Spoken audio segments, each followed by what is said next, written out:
Di postingan saya sebelumnya, saya sudah memposting project MPPT menggunakan STM32.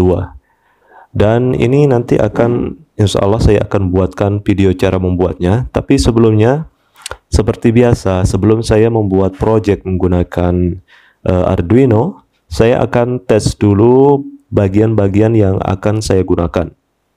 Di sini saya akan menggunakan sebuah ADC di kabel ini. Ini adalah bagian ADC untuk tegangan input, kemudian arus dan tegangan output ya. ADC-nya akan saya cek dulu. Kemudian yang kedua adalah PWM-nya. PWM-nya ada di sini. Ini akan saya cek juga apakah PWM-nya sesuai dengan yang saya harapkan atau tidak. Kemudian untuk tampilannya nanti, di sini saya akan menggunakan LCD untuk melihat tegangan input, output, dan arusnya beserta dayanya. Saya akan tampilkan di sini. Kemudian untuk tombolnya nanti juga saya bisa menggunakan ADC atau pin digital biasa ya. Nah, untuk itu saya akan lihat dulu bagian pin mappingnya. Nah, di sini ada untuk ADC, di sini ada berapa? Ada 7 ya, 8 ADC.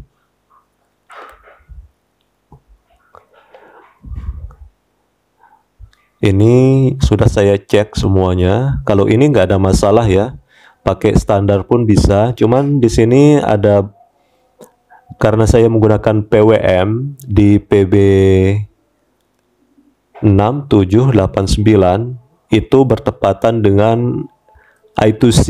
I2C di sini I2C 1, di sini I2C 2. Nah, karena saya menggunakan I2C 1 bertepatan dengan PWM, jadi ini akan saya prioritaskan untuk PWM saja, dan I2C-nya saya nonaktifkan di I2C 1 ini.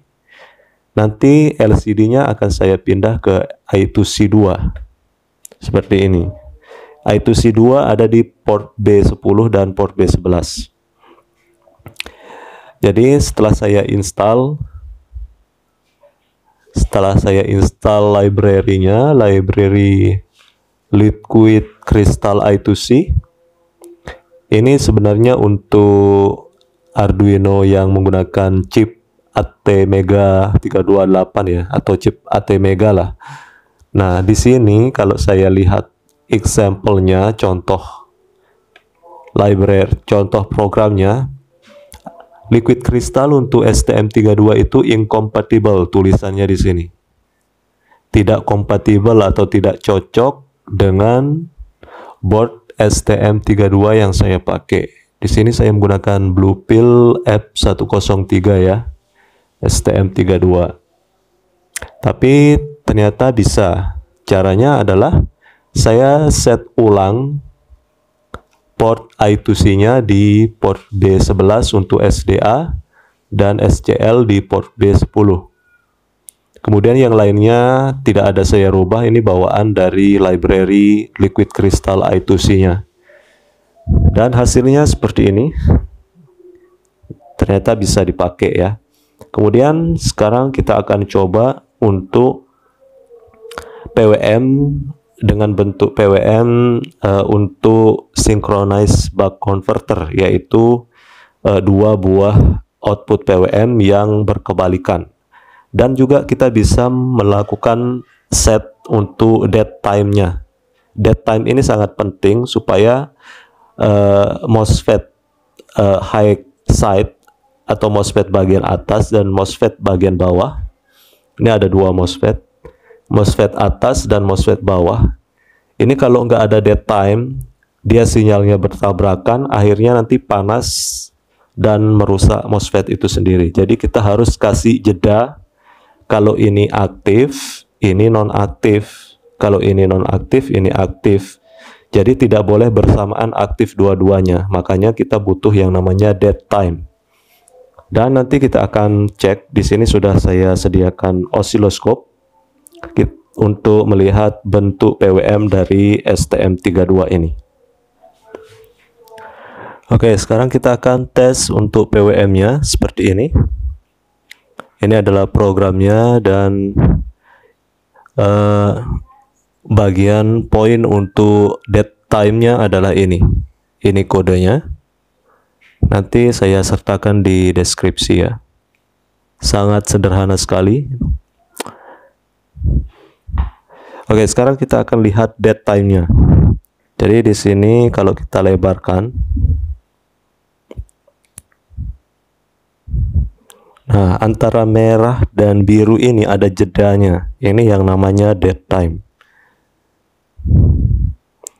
Kita akan perlebar supaya lebih jelas ya.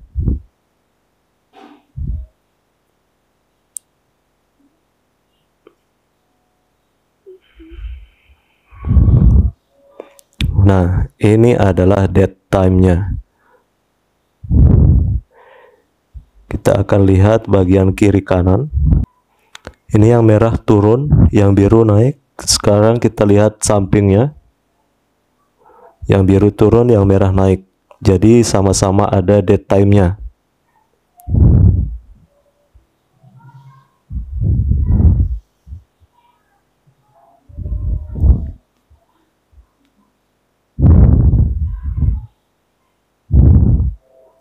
Oke, jadi ini PWM-nya ada 2 selang-seling.